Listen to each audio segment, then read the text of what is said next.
بسم اللہ الرحمن الرحیم۔ قیامت سے پہلے ایک ایسا زمانہ بھی آئے گا کہ دنیا میں کفر پھیل جائے گا، زمین ظلم اور سرکشی سے بھر جائے گی، اسلام حرمین شریفین کی طرف سمٹ جائے گا، اولیاء و ابدال وہاں ہجرت کر جائیں گے۔ پھر سیدنا فاطمہ زہرا رضی اللہ تعالیٰ عنہ کی اولاد سے ایک شخص پیدا ہوگا جو زمین کو عدل و انصاف سے بھر دے گا۔ یہی تمام روئے زمین پر حکومت کرنے والے پانچویں بادشاہ ہوں گے، جنہیں حضرت امام مہدی کہا جاتا ہے۔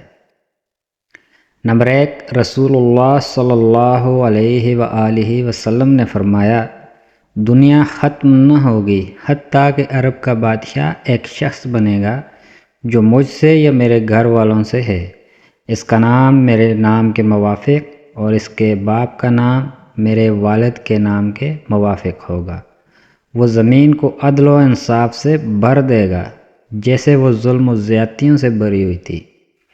نمبر 2، حضرت سیدنا امام مہدی رضی اللہ عنہ کا نام محمد اور آپ کے والد کا نام عبداللہ ہوگا، جیسا کہ حدیث پاک میں اشارہ ہے۔ اس حدیث پاک سے یہ بات بھی واضح طور پر معلوم ہوئی ہے کہ حضرت امام مہدی ابھی پیدا نہیں ہوئے بلکہ پیدا ہوں گے، نیز ان کے والد کا نام عبداللہ ہوگا، نہ کہ امام حسن عسکری۔ نمبر 3، امام مہدی والد کی طرف سے حسنی سید ہوں گے، والدہ کی طرف سے حسینی۔ آپ کے اصول یعنی ماں، دادی، نانی وغیرہ اوپر تک میں کوئی والدہ حضرت عباس کی اولاد سے ہوں گی، لہٰذا آپ حسنی بھی ہوں گے، حسینی بھی اور عباسی بھی۔ اس میں ان لوگوں کا رد ہے جو کہتے ہیں کہ محمد ابن حسن عسکری امام مہدی ہیں، وہ غار میں چھپے ہوئے ہیں کیونکہ وہ حسینی سید ہیں، حسنی نہیں۔ نمبر 4، حلیہ مبارک حضرت امام مہدی رضی اللہ عنہ اخلاق، آداب اور عادات میں ہمارے پیارے نبی صلی اللہ علیہ وسلم کی طرح ہوں گے، مگر شکل و صورت میں پورے مشابہ نہ ہوں گے، اگرچہ بعض باتوں میں نبی پاک صلی اللہ علیہ وسلم کے ہم شکل ہوں گے۔ نمبر 5، جیسا کہ حدیث پاک میں ہے، رسول اللہ صلی اللہ علیہ وسلم نے فرمایا، مہدی مجھ سے ہیں، چوڑی پیشانی والے، اونچی ناک والے، 7 سال سلطنت فرمائیں گے۔ نمبر 6، اس کی شرح میں مفتی احمد یار خان نعیمی رحمۃ اللہ علیہ فرماتے ہیں، حضور صلی اللہ علیہ وآلہ وسلم کی جیتی جاگتی تصویر ہوں گے کہ چوڑی پیشانی اور اونچی ناک شریف، یہ دونوں صفتیں حضور انور صلی اللہ علیہ وآلہ وسلم کی ہیں۔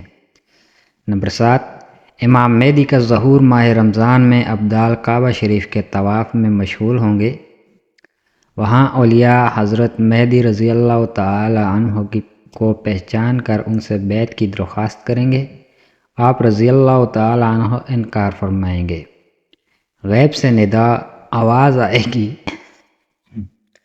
ھذا خلیفۃ اللہ المہدی فاسمعوا لہ واطیعوہ، یہ اللہ تعالیٰ کے خلیفہ مہدی ہیں، ان کا حکم سنو اور اطاعت کرو۔ لوگ آپ رضی اللہ تعالیٰ عنہ کے دست مبارک پر بیعت کریں گے، وہاں سے مسلمانوں کو ساتھ لے کر شام تشریف لے جائیں گے۔ آپ کا زمانہ بڑی خیر و برکت والا ہوگا، زمین عدل و انصاف سے بھر جائے گی۔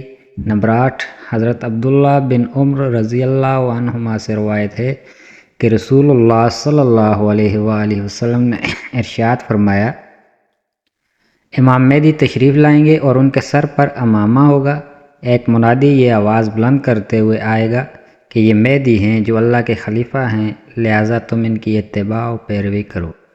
نمبر 9، ظہور امام مہدی کے بارے میں ایک روایت شرح کے ساتھ ملاحظہ فرمائیے۔ ایک خلیفہ کی وفات کے وقت اختلاف ہوگا، اس کا نام معلوم نہیں مگر یہ آخری خلیفہ ہوگا، جس کے بعد امام مہدی خلیفہ ہوں گے۔ ممبروں میں اختلاف ہوگا کہ کسے خلیفہ چنیں، تو اہل مدینہ میں سے ایک صاحب مکہ معظمہ کی طرف تیزی سے تشریف لے جائیں گے، اس خوف سے کہ کہیں انہیں خلیفہ نہ چن لیا جائے۔ اہل مکہ میں سے کچھ لوگ ان کے پاس آئیں گے، وہ لوگوں سے چھپے ہوئے مکہ مکرمہ کے کسی گھر میں تشریف فرما ہوں گے، مگر مکہ والے ان کے دروازے پر پہنچ کر ان سے گزارش کریں گے اور انہیں باہر لائیں گے اور انہیں اپنا خلیفہ مان کر ان کے ہاتھ مبارک پر بیعت کریں گے، حالانکہ وہ صاحب اسے ناپسند کرتے ہوں گے۔ یہ لوگ ان سے مقام ابراہیم اور حجر اسود کے درمیان بیعت کریں گے۔ اس وقت شام کا بادشاہ کافر ہوگا۔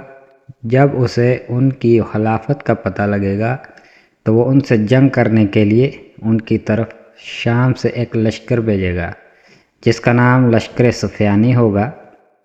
اس لشکر کو مکہ و مدینہ کے درمیان ایک میدان میں دھنسا دیا جائے گا۔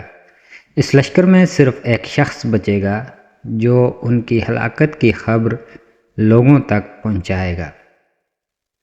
جب حضرت امام مہدی کی یہ کرامت لوگوں میں مشہور ہوگی تو ان کے پاس شام کے ابدال اور عراق والوں کی جماعتیں آئیں گی تو ان کو بیعت کر لیں گے۔ پھر قریش کا ایک شخص نکلے گا جس کے ماموں بنی کلبہ سے ہوں گے۔ یہ خبیث انسان اپنے ماموں کی مدد سے حضرت امام مہدی کے مقابلہ میں ایک لشکر بھیجے گا۔ امام مہدی کا لشکر ان پر غالب آئے گا۔ نمبر 10، دوسری روایت میں ہے نقصان میں ہوگا وہ شخص جو بنی کلبہ سے حاصل شدہ مال غنیمت میں شریک نہ ہو۔